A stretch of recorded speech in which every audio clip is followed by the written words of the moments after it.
True horror story number 1. The Village. In the late 1980s, nestled amidst dense, whispering forests and winding rivers, lay a backwater village that seemed untouched by time. The air was thick with humidity, and the scent of damp earth mingled with the sweet aroma of blooming jasmine. The village, with its thatched roof huts and narrow, winding paths, was bordered by lush paddy fields that swayed gently in the breeze. At dusk, the sun dipped below the horizon, casting an orange glow that danced upon the water's surface, while the sounds of nature created a symphony of chirping crickets and rustling leaves. However, beneath this picturesque facade, an unsettling atmosphere lingered, as the villagers were deeply entwined with their cultural beliefs surrounding death and mourning rituals. In this community, death was not merely an end, but a significant transition, steeped in traditions that honored the departed.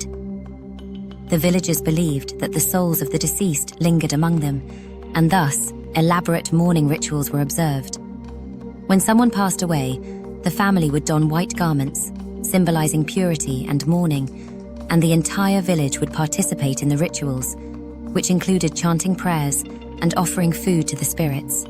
These practices were meant to guide the soul to the afterlife, while ensuring that it remained at peace.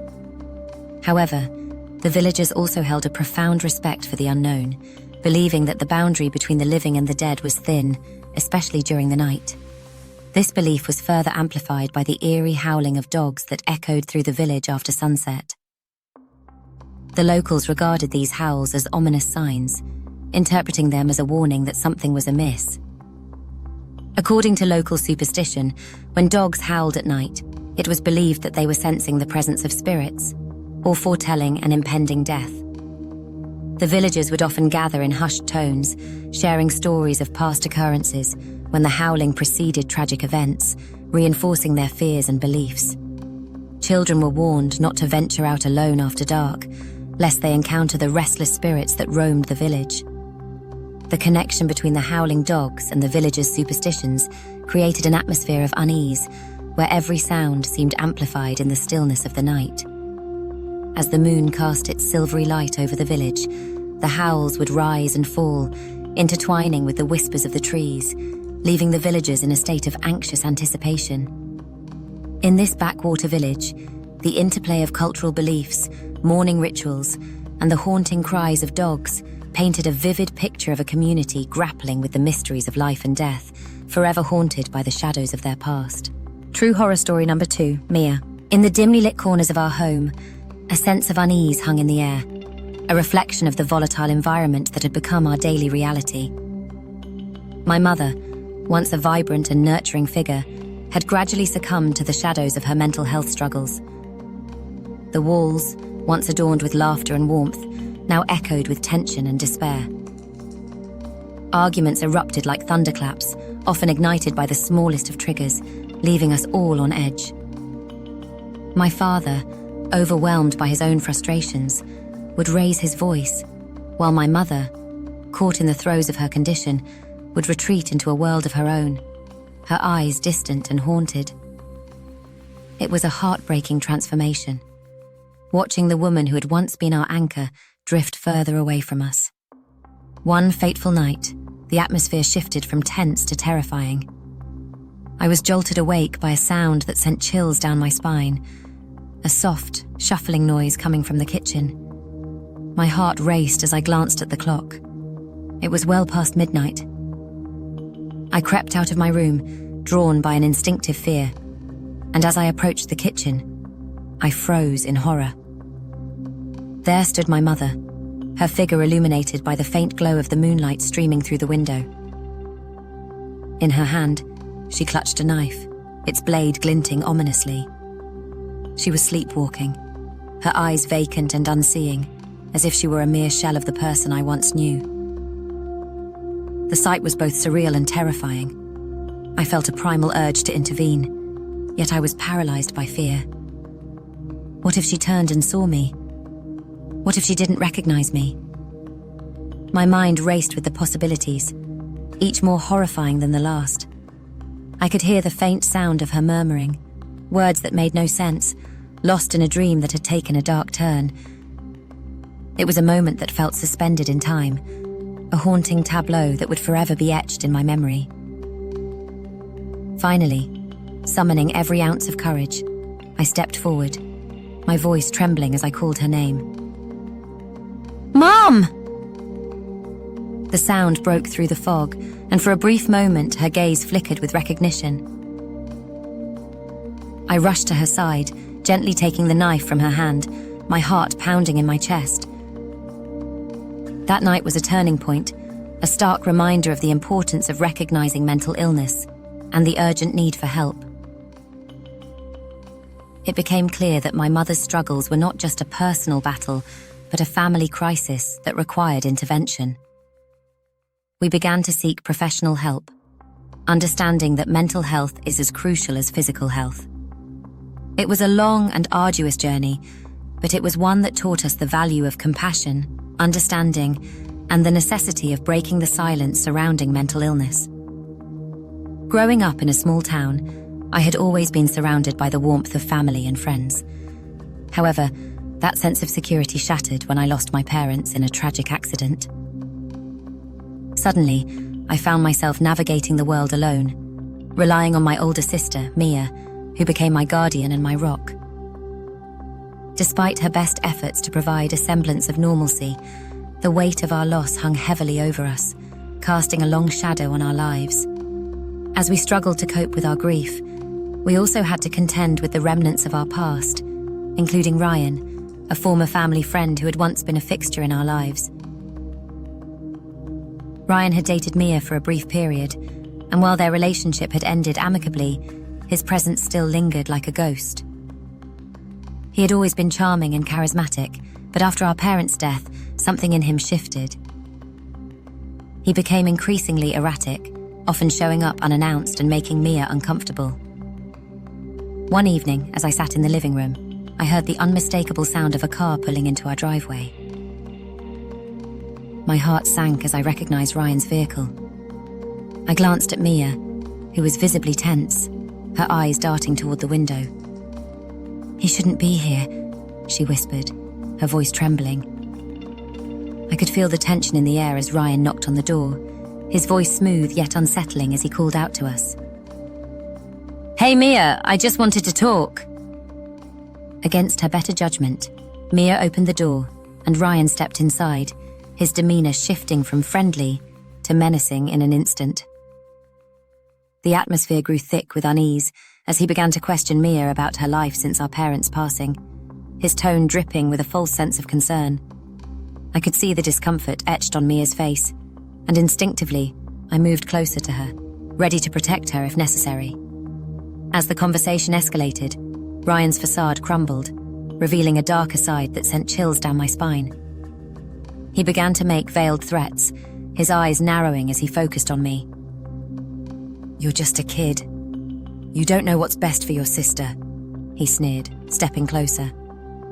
In that moment, adrenaline surged through me, and I knew we had to escape. I quickly grabbed Mia's hand, whispering urgently, "We need to go now." With a swift motion, I led her toward the back door, my heart racing as I glanced back at Ryan, who was now blocking our path. Thinking quickly, I grabbed a nearby kitchen chair and hurled it at him, creating just enough of a distraction. We bolted through the door, sprinting into the darkness of the backyard. The cool night air filled my lungs as we raced toward the fence, our hearts pounding in unison. We climbed over, landing on the other side with a thud, and didn't stop running until we reached the safety of a neighbor's house. That night, we learned the importance of trust and vigilance, realizing that danger can lurk in familiar faces, and sometimes quick thinking is the only way to escape. True horror story number 3, Lily and Max. It was a typical Saturday afternoon when Sarah decided to take her 2 children, Lily and Max, to the local supermarket. The sun shone brightly, casting a warm glow over the parking lot as they entered the store, the familiar scent of fresh produce and baked goods welcoming them. The aisles were bustling with families, carts filled with groceries, and the cheerful chatter of shoppers created a comforting ambience. Sarah felt a sense of normalcy as she navigated through the aisles, picking up items on her list while her children giggled and pointed at colourful snacks. Everything felt right in that moment. A simple outing that brought joy and routine to their lives. However, that sense of security was shattered in an instant. As they approached the checkout line, a loud bang echoed through the store, followed by a series of rapid gunshots that sent a wave of panic rippling through the crowd. Sarah's heart raced as she instinctively grabbed her children, pulling them close to her side. The cheerful atmosphere transformed into chaos as people screamed and scrambled for safety, the sound of carts crashing and bodies colliding creating a cacophony of fear. In that moment, Sarah's protective instincts kicked in. She crouched down, shielding Lily and Max with her body, whispering reassurances to them, even as her own heart pounded in her chest. "Stay close to me, don't move," she urged, her voice steady despite the terror swirling around them. She could see the fear in her children's eyes, and it fueled her determination to keep them safe. As the gunfire continued, Sarah's mind raced with thoughts of escape. She scanned the area, searching for a way out, but the aisles were filled with panicked shoppers, and the exits seemed miles away. Suddenly, she spotted a small opening near the back of the store, a flicker of hope amidst the chaos. "We have to go now!" she shouted, her voice rising above the din. With her children in tow, she dashed toward the exit, dodging fallen carts and frightened shoppers. The adrenaline coursed through her veins as they reached the door, bursting outside into the fresh air. Once they were safely in the parking lot, Sarah collapsed onto the ground, her breath coming in ragged gasps as she held her children tightly. The sound of sirens wailed in the distance, a haunting reminder of the violence they had just escaped. In the days that followed, the psychological impact of the traumatic event weighed heavily on Sarah. Nightmares plagued her sleep, and the once mundane act of grocery shopping became a source of anxiety. She found herself constantly looking over her shoulder, her heart racing at the slightest sound. Therapy sessions became a lifeline, helping her process the fear and trauma that had invaded her life. While she worked to reclaim her sense of safety, the experience left an indelible mark on her, a reminder of the fragility of life and the fierce love that drove her to protect her children at all costs. The supermarket, once a place of routine, had transformed into a haunting memory, a stark reminder of how quickly normalcy can turn into chaos. As we wrap up this unsettling journey through the disturbing stories shared in today's video, it's crucial to reflect on the key points that emerged from each narrative. Each tale, while unique in its circumstances, underscores the profound impact of mental health on individuals and communities. The experiences we explored serve as stark reminders of the importance of mental health awareness and the necessity of fostering an environment where seeking help is not only accepted but encouraged. The chilling accounts of individuals grappling with their inner demons highlight how untreated mental health issues can lead to devastating consequences, not just for the individuals themselves, but also for those around them. It's a call to action for all of us to prioritize mental well-being, to recognize the signs of distress in ourselves and others, and to take proactive steps toward healing and support. Furthermore, the stories illustrate the critical need for safety in our everyday lives. Whether it's the haunting presence of a former friend or the unexpected chaos of a violent incident, these narratives remind us that danger can lurk in familiar places. It's essential to remain vigilant and to cultivate a sense of safety, both physically and emotionally, in our communities. As you reflect on these stories, consider their implications in your own life and the lives of those around you. How can we foster a culture of understanding and support for mental health? What steps can we take to ensure that we and our loved ones feel safe in our environments? These are important questions that deserve our attention and action. We encourage you to engage with these themes, to share your thoughts in the comments, and to connect with others who may be experiencing similar struggles. Your voice matters, and together, we can create a community that prioritizes mental health and safety. If you found value in the stories shared today, we invite you to subscribe to our TerrorTourGuide channel for more content that delves into the complexities of human experience. By liking and sharing this video, you help spread awareness and foster discussions that can lead to greater understanding and support for those in need. Let's work together to break the stigma surrounding mental health and to ensure that everyone knows they are not alone in their struggles. Ready to experience the paranormal firsthand? Click the link in the description below to book your haunted tour and step into the eerie unknown. Whether you're drawn to ghostly encounters, dark histories, or mysterious tales, this tour promises thrills you'll never forget. Don't miss out, your haunting adventure awaits. Thank you for joining us on this journey, and we look forward to bringing you more thought-provoking content in the future. Remember, your engagement can make a difference, so don't hesitate to reach out and share your insights. Together, we can shine a light on these important issues and promote a healthier, safer world for all.